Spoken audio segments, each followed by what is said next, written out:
Welcome to Southwest Desert, where adventure meets the arid beauty of the American Southwest.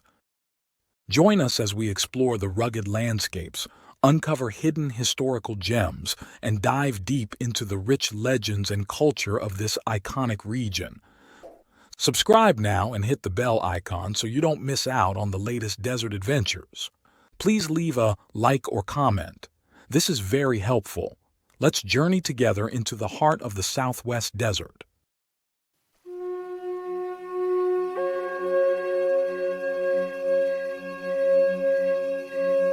Picture this: a magnificent mountain peak in New Mexico, silhouetted against the clear mid-continent sky. At its summit, a cave where a solitary man once lived, a man whose story begins with scandal in the Vatican and ends with a dagger through his heart. Today on Southwest Desert, we unravel the extraordinary tale of the hermit priest of the Santa Fe Trail, a man who fled from Rome to the American West, seeking redemption among the forgotten souls of the frontier. If you were traveling by train through New Mexico in the 1860s, just after emerging from El Morro Canyon, your eyes would be drawn to an imposing peak cutting through the impossibly clear sky. This mountain, eventually known as the Hermit's Peak, would become central to one of the most fascinating tales of the American frontier.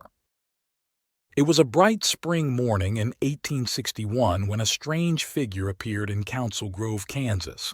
The Civil War had just begun, and the nation's attention was fixed on the conflict between North and South.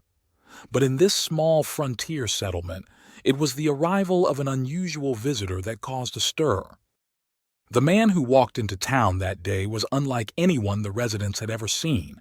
About 55 years old, with the eye of an artist, he had a beautifully symmetrical head, classical features, and a profusion of long black hair that shone like a raven's wing. His face was marked by deep lines of sorrow, and he spoke little, seeming constantly alert, like a startled deer expecting danger. This mysterious stranger was Matteo Boccalini, a descendant of the famous Italian satirist Traiano Boccalini. Born on the island of Capri at the beginning of the 19th century, Matteo had led a life filled with passion, tragedy, and an unending search for redemption. As a young man in Capri, Matteo had been drawn to the church. The island of his birth was famous for its Blue Grotto, a sea cave of mesmerizing beauty where he first developed his love for solitude and contemplation. At 18, under the patronage of his local bishop, Matteo left his beloved island to study in Rome. By 21, he had taken holy orders and was known as Father Francesco. Despite his youth, his eloquence quickly earned him recognition, and he was named one of the Pope's secretaries. But Matteo's passionate nature would be his undoing. Assigned to pastoral duties in Rome, the young priest fell deeply in love with one of his parishioners, a dark-haired, lustrous-eyed Italian beauty. The affair led to swift consequences. Matteo was publicly charged with violating his sacred vows, stripped of his clerical functions, and forced to flee Italy in disgrace. For a brief time, he campaigned with the revolutionary hero Garibaldi, but soon turned his gaze across the Atlantic to America, that haven for the oppressed and fallen. Leaving behind the chalky cliffs of Capri, the Bay of Naples, and the vine-clad hills of Italy forever, Matteo began his journey of atonement in the New World. Years passed as Matteo wandered across America, visiting various Indian tribes in search of people who might understand his quest for spiritual peace. Middle age crept upon him as he roamed from place to place. Finally, he arrived at the reservation of the Kaw tribe in the valley of the Neosho River, just below Council Grove. But the Kaws proved suspicious of this strange, pious man. They called him bad medicine and made it clear he wasn't welcome. So Matteo came to Council Grove, not as a beggar seeking bread, but as a solitary pilgrim looking for a quiet place to continue his penance. He found a natural cave in the limestone hills outside town and made it his home. The hermit priest, as the locals now called him, possessed almost nothing. He had a few religious mementos, half a dozen books, and one treasured possession, a rudely constructed mandolin.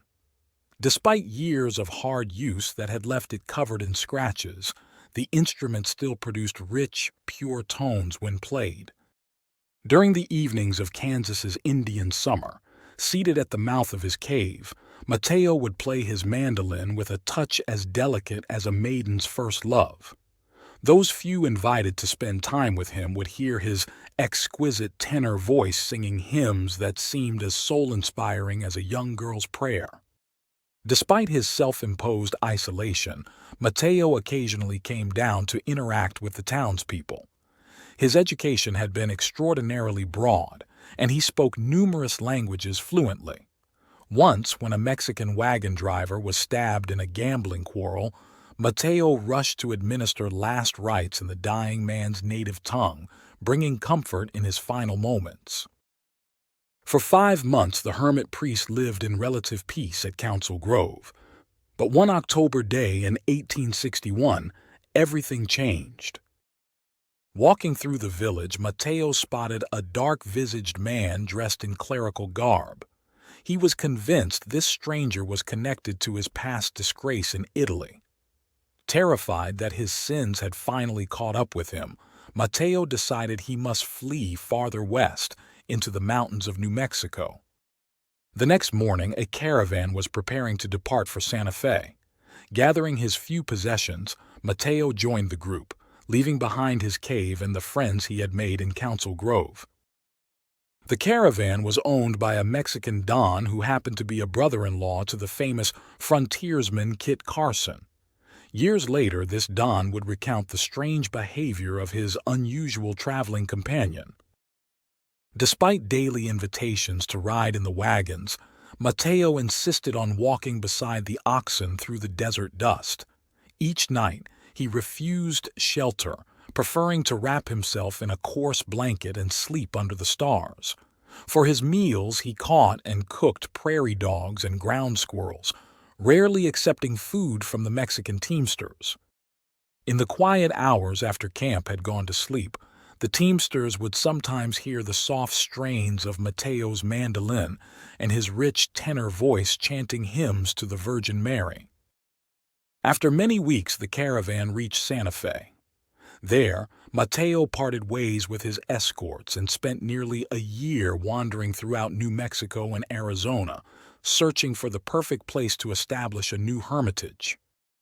His search eventually led him to the valley of the Sapillo, where he discovered a cave on the summit of a towering peak, the same mountain visible to train passengers on the Santa Fe route. The local people called it Rincón de Tecolote, the Owl's Corner. But after Mateo made it his home, it became known as El Cumbre del Solitario, the Hermit's Peak. Here, at last, Mateo found peace. From his lofty retreat, he ministered to the simple Mexican villagers in the valley below. Each evening they would gather at the doors of their adobe homes to listen to the enchanting music that floated down from the mountain, the strains of Mateo's mandolin and his magnificent voice under the brilliant New Mexican stars. Despite his dedication to these people, Mateo maintained his eccentricities. He would visit homes to nurse the sick and comfort the dying, but he would never eat inside anyone's house, preferring a crust of bread and water outdoors. He refused to sleep on the soft wool mattresses that even the poorest homes offered, choosing instead to wrap himself in his blanket and lie on the bare ground or, in stormy weather, in an outbuilding with the sheep and goats. The people loved their El Solitario for his kindness and devotion. He became revered almost as much as the patron saint of New Mexico, Our Lady of Guadalupe. On the summit of the mountain near his cave, the villagers erected 12 wooden crosses in a circle, representing the 12 apostles. On certain feast days, they would climb the mountain to build fires and perform ceremonies in honor of their spiritual guide. But the peaceful life Mateo had found was not destined to last. One day, after Mateo had been missing for more than a week, a search party climbed to his cave. They found him dead on the trail, a poisoned dagger plunged into his heart. His rosary beads were still clasped in his fingers, and his face wore a saint-like expression. The assassin was never identified, but many believed it was connected to the disgrace that had driven him from Italy decades earlier, a fear that had haunted Matteo throughout his life. Thus ended the remarkable journey of Matteo Boccalini, the hermit priest of the Santa Fe Trail and El Solitario of the New Mexico mountains, a man of sorrow and grief whose life was marked by sin but also by repentance and countless acts of kindness. For years after his death, pilgrims continued to visit the cave on Hermit's Peak. In the past, visitors could still see carved into its walls the name Matteo Boccalini, alongside a cross and the words Gesù Maria and Capri, a final testament to the places and faith that had shaped his extraordinary life. Today, as travelers pass through New Mexico, they can still see the imposing silhouette of Hermit's Peak against the sky. Few know the story of the man who once lived in solitude at its summit, a fugitive from his past, seeking redemption through service to others. But for those who do, the mountain stands as a monument to a complex soul who found, at last, a measure of peace in the wilderness of the American frontier.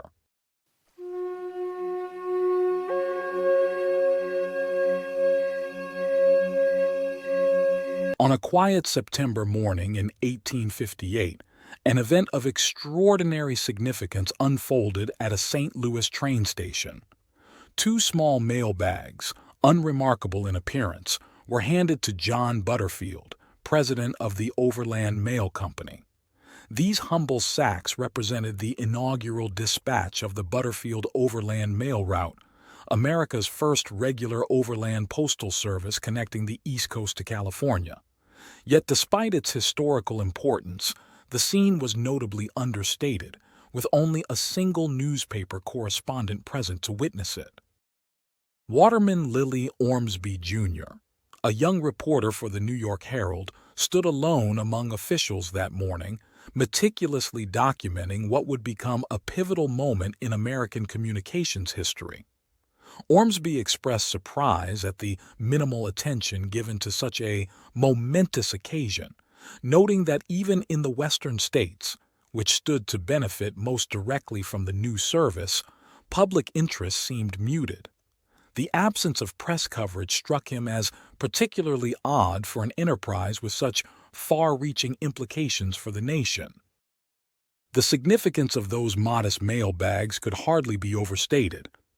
Before this September day, correspondents to California traveled either by ship around the treacherous Cape Horn, a journey requiring 3 to 8 months, or across the disease-ridden Isthmus of Panama, which still demanded weeks of travel. The Butterfield Overland Mail promised delivery in just 25 days or less, revolutionizing communication between America's eastern and western regions during a period when such connections were not merely convenient but essential to national cohesion. The mail bags were deliberately kept small and lightweight by postal officials in St. Louis, who included only items specifically marked per Overland Mail. This practical decision ensured that in case of accident or attack, the mail could be quickly transferred to muleback and continue its westward journey. The company also carried additional packages and newspapers for settlements along the route, providing isolated communities with vital connections to the broader nation. John Butterfield, who would accompany this first mail shipment as far as Springfield, Missouri, was no amateur in the transportation business. As one of the founders of American Express and a veteran of stagecoach operations, he had secured a $600,000 annual contract from the U.S. government, equivalent to approximately $19 million today, to establish this ambitious postal service. The contract represented one of the largest land mail agreements ever awarded by the federal government, reflecting the Buchanan administration's commitment to strengthening ties with the increasingly important state of California. The gold rush of 1849 had dramatically elevated California's population and economic significance. Having achieved statehood in 1850, California remained physically isolated from the rest of the Union, a concerning reality as tensions between North and South intensified throughout the 1850s. Connecting California became not merely an economic priority, but a strategic imperative for national unity. The first leg of the journey began aboard the Pacific Railroad, a name that Ormsby found somewhat ironic. Despite its ambitious title, this railroad extended only about 160 miles westward from St. Louis, a mere fraction of the 2,800-mile route to San Francisco. The railroad followed the Missouri River to Jefferson City, the state capital, before branching southwestward toward Tipton, Missouri. After 6 years of construction, the railroad represented both the promise of technological progress and the reality of its limitations in 1850s America. As the train rolled westward, Ormsby observed the changing Missouri landscape, noting fields of corn, tobacco, and Chinese sugar cane. He remarked on the contrast between these farms and the more mechanized agricultural operations he had seen in Indiana and Illinois, where labor-saving machinery had enabled vast, productive fields. His observations captured America at a transitional moment, unevenly advancing toward industrialization across its diverse regions. The train route was not without reminders of technological vulnerability. Ormsby noted passing the Gasconade Bridge, site of a catastrophic collapse just 2 years earlier that had claimed numerous lives. The railroad tunnels, carved through soft, flaky cottonwood rock, and the occasional sighting of steamboats struggling through the muddy Missouri River waters further illustrated the challenges of transportation infrastructure in this period. Upon reaching Tipton, Missouri, the western terminus of the railroad, the mail bags were transferred to Butterfield stagecoaches for the remainder of their transcontinental journey. This transition point marked the beginning of the most arduous and dangerous portion of the route. From here, the mail would travel through Missouri, Arkansas, Oklahoma, Texas, New Mexico, Arizona, and finally California, traversing some of the most challenging and sparsely populated terrain in North America. To accomplish this unprecedented logistics challenge, Butterfield had established over 100 relay stations at roughly 15 to 20-mile intervals along the route. The company purchased 250 coaches, 1,000 horses, 500 mules, and hired hundreds of employees including drivers, station keepers, blacksmiths, and armed guards. Each station required construction in remote areas, regular supply of food, water, fresh horses, and defensive capabilities against potential attacks. The scale of this operation, undertaken years before the Transcontinental Railroad, represented one of America's most ambitious infrastructure projects since the Revolution. Security remained a paramount concern for the overland mail route. Ormsby wrote with prescient concern about the vulnerability of these valuable shipments, noting that the tempting bait of an inadequately protected prize, such a prize as the overland mail will probably be after a few trips, cannot undoubtedly be withstood by the lawless men on the route, and the strong arm of military protection can alone be its defense. While acknowledging that the company had provided armed guards at the most vulnerable points, Ormsby advocated for formal military protection along the entire route. With remarkable foresight, Ormsby proposed redistributing soldiers from the numerous forts scattered across western Texas to create a chain of military posts along its line, and serving to keep the Indians north of it, where they belong. His vision extended beyond merely protecting the mail service. He saw this military presence as a catalyst for regional development, arguing that such protection would not only protect the mail but the country south of it, and render available all that most desirable part of Texas south of the 32nd parallel, as well as the rich mines and fruitful lands of the Gadsden Purchase in New Mexico.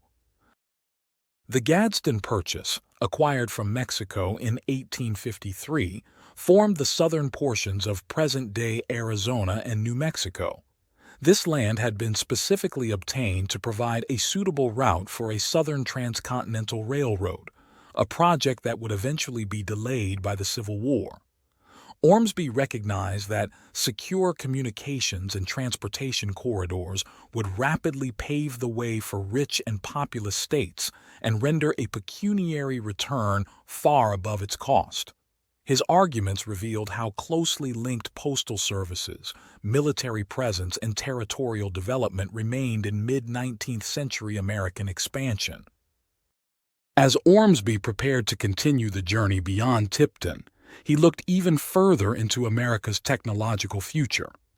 He envisioned a time when, instead of a wagon road to the Pacific, we should have a railroad, and when, instead of having to wait over 40 days for an answer from San Francisco, a delay of as many minutes will be looked upon as a gross imposition, and of as many seconds as doing from fair to middling. This remarkable prediction anticipated both the Transcontinental Railroad, completed just 11 years later in 1869, and eventually even telegraph and telephone communication. The Butterfield Overland Mail represented direct competition with the established sea routes, with company officials promising that their twice-weekly service would completely eclipse the news of the steamers. While company representatives acknowledged that initial trips might experience delays as operations were refined, they expressed confidence that the line would quickly establish reliable service. Ormsby did not merely report on this historic journey. He embarked upon it himself, becoming the first journalist to travel the entire Butterfield Overland Mail route. His dispatches, published in the New York Herald, provided Americans their first detailed account of this pioneering venture and the vast, varied landscapes between Missouri and California. His decision to experience the journey firsthand demonstrated both journalistic dedication and personal courage, given the known dangers of the route. The legacy of the Butterfield Overland Mail extends far beyond postal history. The route helped establish settlements across the Southwest, many of which evolved into towns and cities that persist today. The relay stations served as natural gathering places and commercial hubs, often developing into permanent communities. The operation required detailed maps, created essential supply chains, and established relationships, sometimes peaceful, sometimes conflicted, with indigenous peoples along the way. Today, as messages cross the continent in milliseconds rather than weeks, the ambitious vision of John Butterfield and the perceptive observations of Waterman Lilly Ormsby Jr. remind us how rapidly and dramatically communications technology has transformed American life, and how such transformations often begin with seemingly modest innovations that contain within them the seeds of revolutionary change. If you would like to contribute to my channel, join my Patreon community and discover my art print products on my website in the links provided in my description. Also, if you would like a particular image from my videos, give the timestamp for the image, and I will upload it to my website and Patreon. Thank you.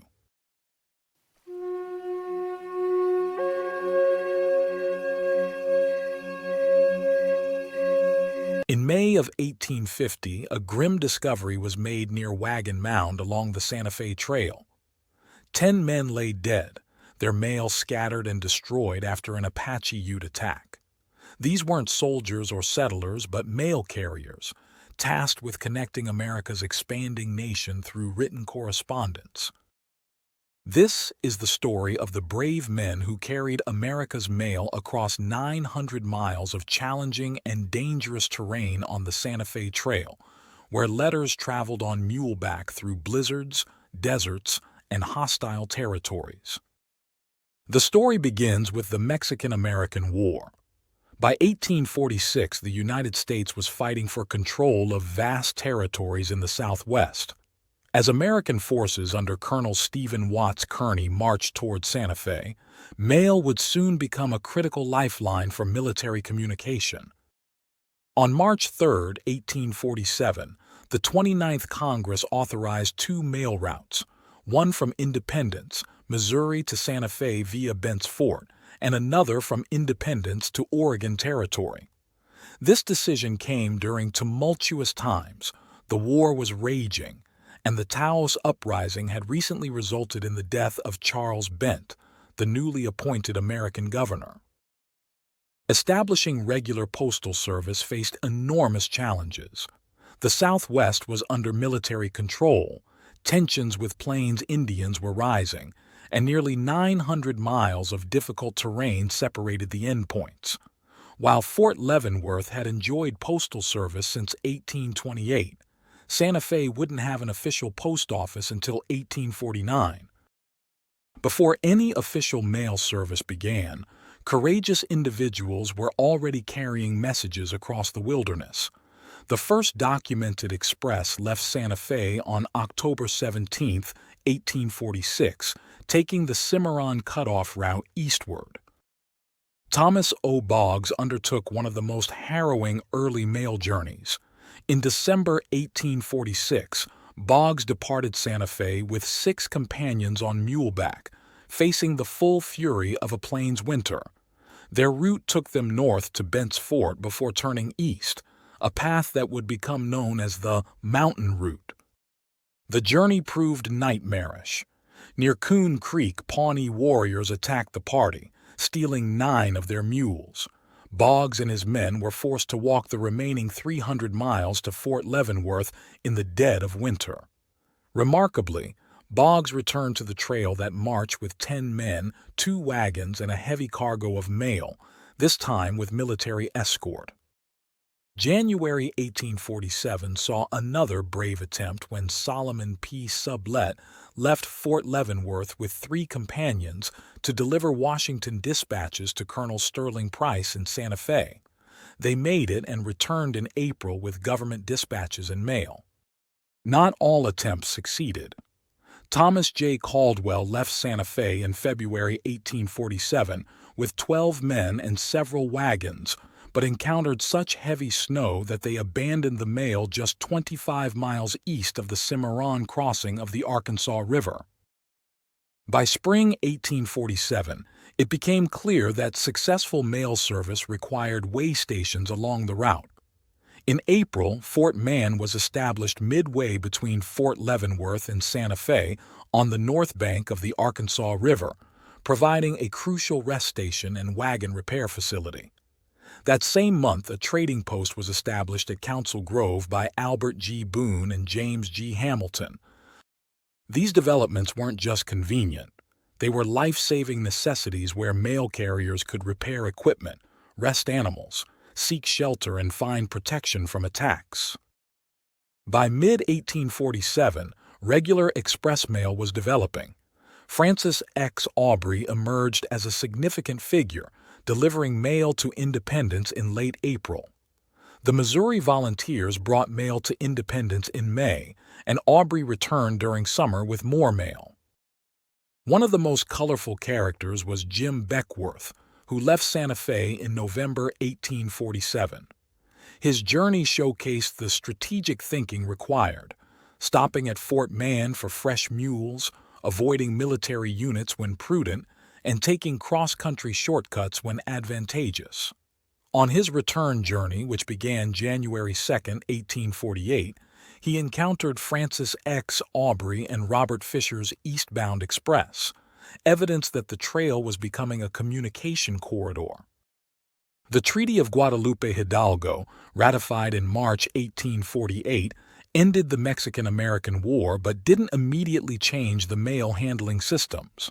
However, mail service was increasingly formalized through contracts.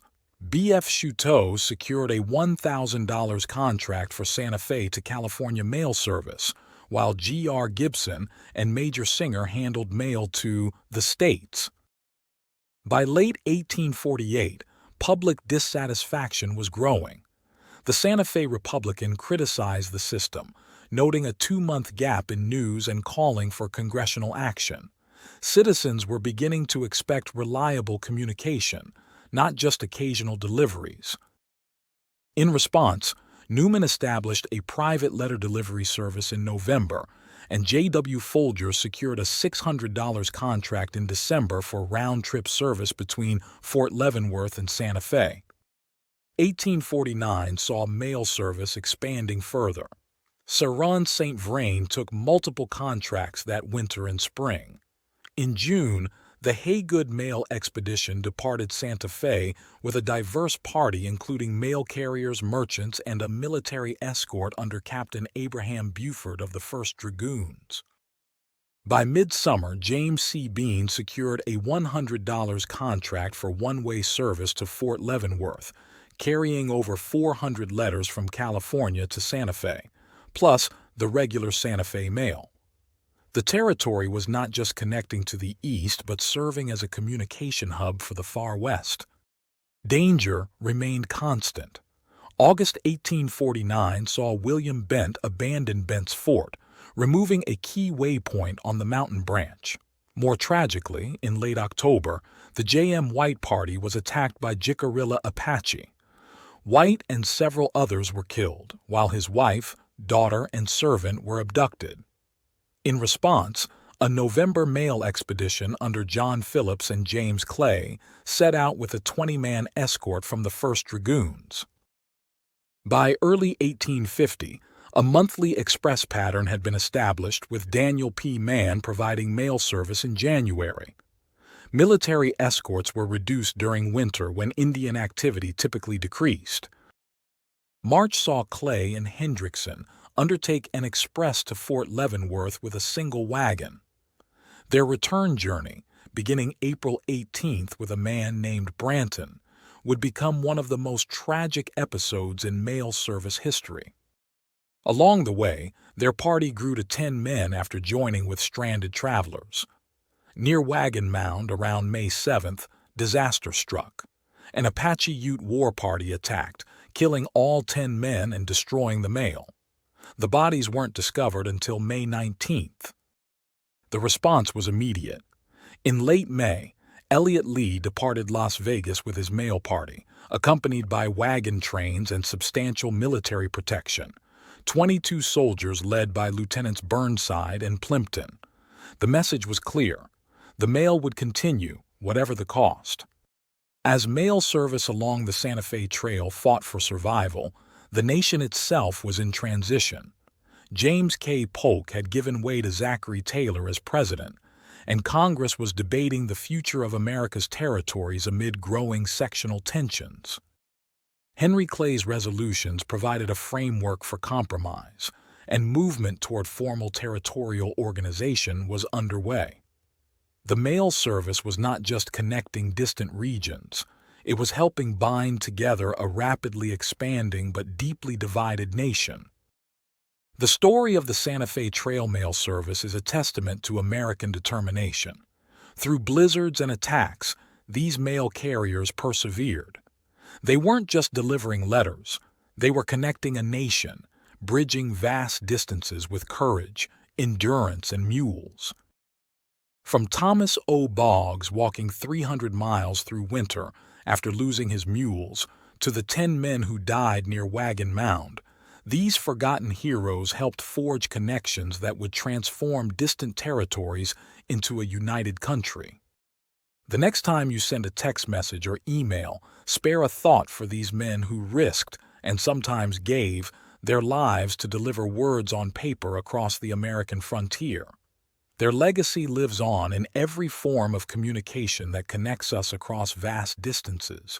In their own way, they helped create the connected world we live in today.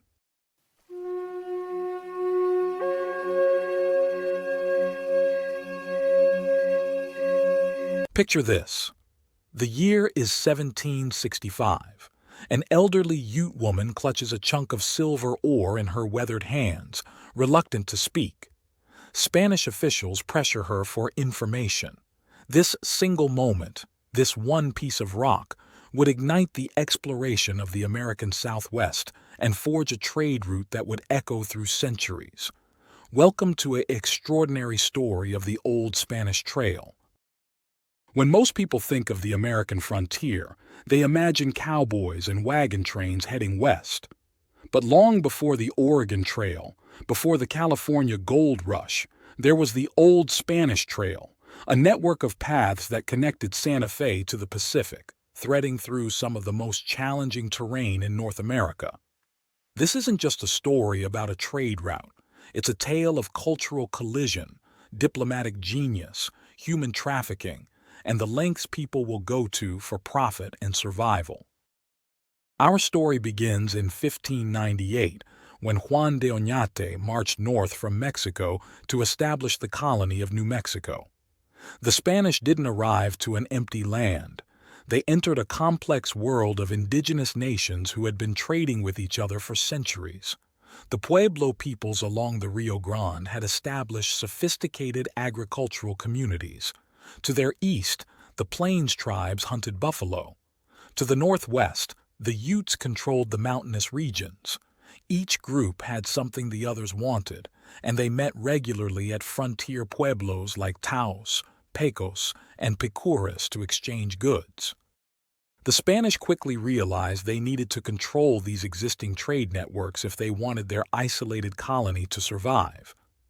Santa Fe, perched at 7,000 feet in the Sangre de Cristo Mountains, was vulnerable, a tiny Spanish outpost surrounded by numerous indigenous nations. The colonists were vastly outnumbered and entirely dependent on trade for survival. From the beginning, the Spanish implemented a dual classification system for managing indigenous peoples.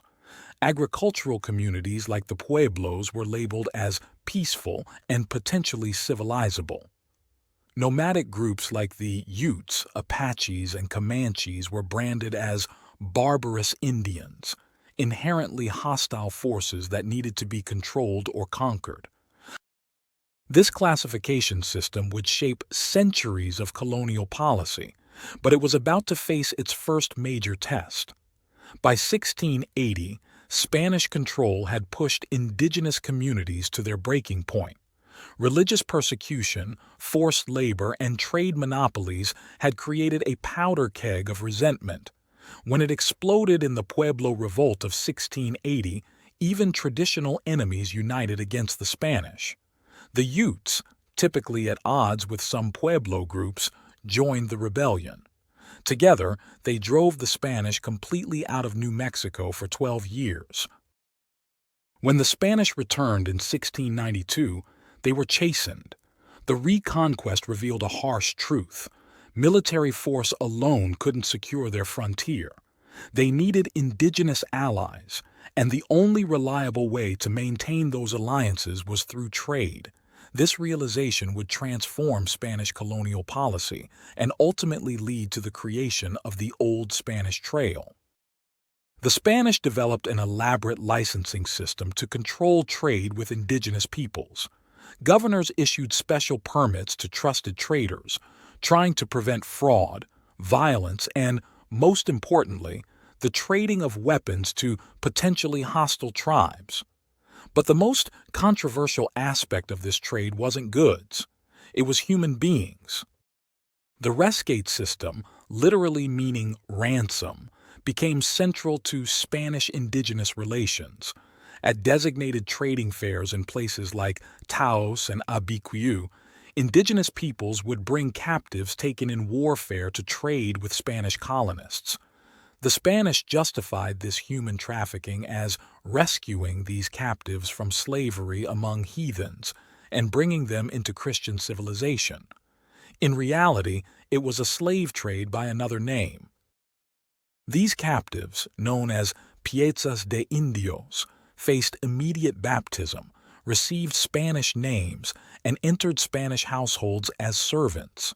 Many were women and children from enemy tribes, traded for horses, metal tools, or blankets. The system created complex webs of cultural exchange and dependency that would define the frontier for generations. But the real transformation of Spanish indigenous relations came with one remarkable man, Governor Tomás Vélez Cachupin. Taking office in 1749, Vélez brought a radically different approach to frontier diplomacy. Instead of trying to dominate through force, he sought to bind indigenous peoples to Spanish interests through mutual benefit. Vélez's masterstroke was his handling of the Utes. Rather than treating them as barbarous Indians to be suppressed, he recognized them as potential allies against the increasingly aggressive Comanches. In a revolutionary move, he granted Ute chiefs the authority to judge and punish their own people for crimes against Spanish settlers. This respect for indigenous sovereignty was unprecedented in colonial administration. The governor's policies transformed frontier communities like Abiquiu and Santa Cruz de la Cañada into thriving commercial centers. The Española Valley prospered as Ute traders brought furs, hides, and captives to exchange for Spanish goods. But Vélez's true genius showed when things went wrong. When Ute raiders struck near Santa Fe and Spanish forces retaliated by destroying a major Ute camp, the cycle of vengeance threatened to spiral out of control. But instead of escalating, Vélez personally negotiated a peace, acknowledging Spanish mistakes and rebuilding trust. By 1750, he had restored the alliance, proving that diplomacy could succeed where military force had failed. Perhaps his most brilliant move came during a trial in his second term. When a Spanish settler stole horses from a Ute trader, Vélez held a public trial with Ute witnesses present. The thief received 50 lashes and 4 years of hard labor.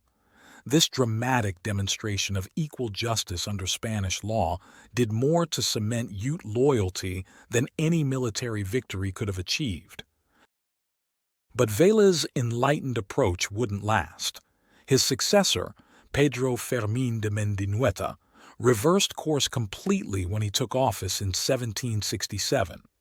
Declaring open warfare on barbarous Indians, Mendinueta launched aggressive military campaigns that destabilized the entire frontier.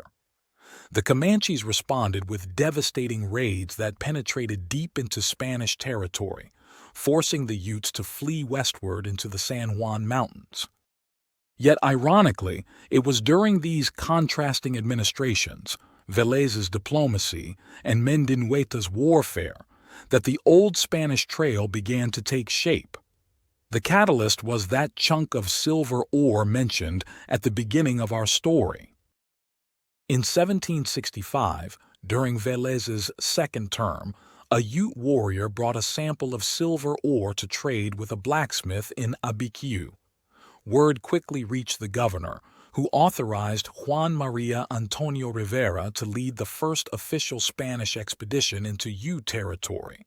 Rivera's mission combined diplomatic outreach with resource exploration, specifically finding the source of that silver. Rivera's expedition departed from Abiquiu in June 1765 with a small team that included traders, scouts, and crucially, an interpreter named Joaquin, likely a Genízaro, a former indigenous captive who had been raised in Spanish society. These cultural intermediaries would prove essential to Spanish exploration efforts. The expedition followed existing Ute trading paths north, carefully documenting geographic features, water sources, and indigenous settlements. Rivera's team gave Spanish names to landmarks: Laguna de San Pedro, Rio de los Pinos, Tierra Amarilla, while recording indigenous place names and gathering intelligence about tribal territories. Rivera's diplomatic encounters revealed the complexity of indigenous politics. He met with Ute chiefs like Correc, El Cabezon, and Picado, distributing gifts of maize, piñol, and tobacco while gathering information about the mysterious silver source.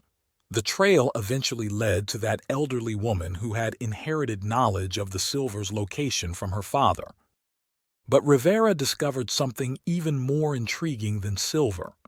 Ute and Paiute leaders shared remarkable intelligence about lands and peoples beyond their territories. They described the great Rio del Tizon, the Colorado River, and the strange nations living beyond it.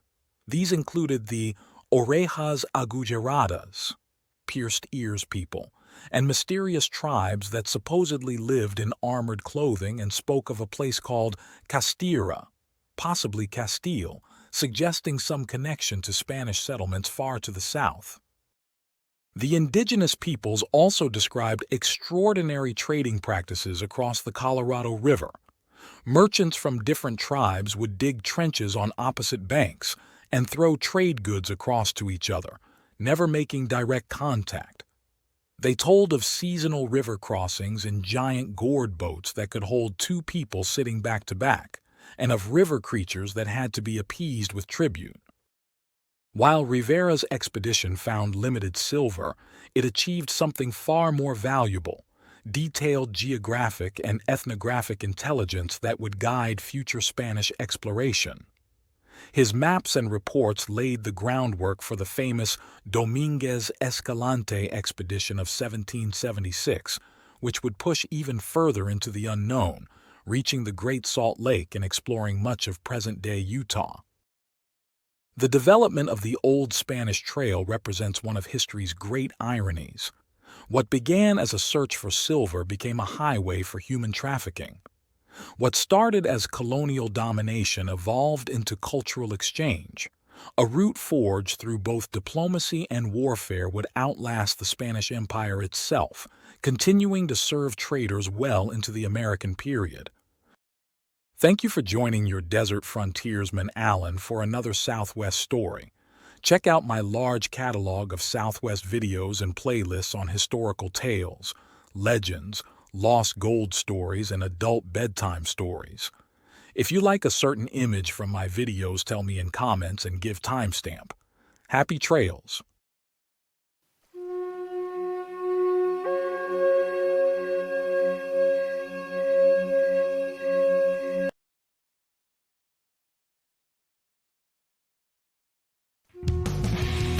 Thanks for watching.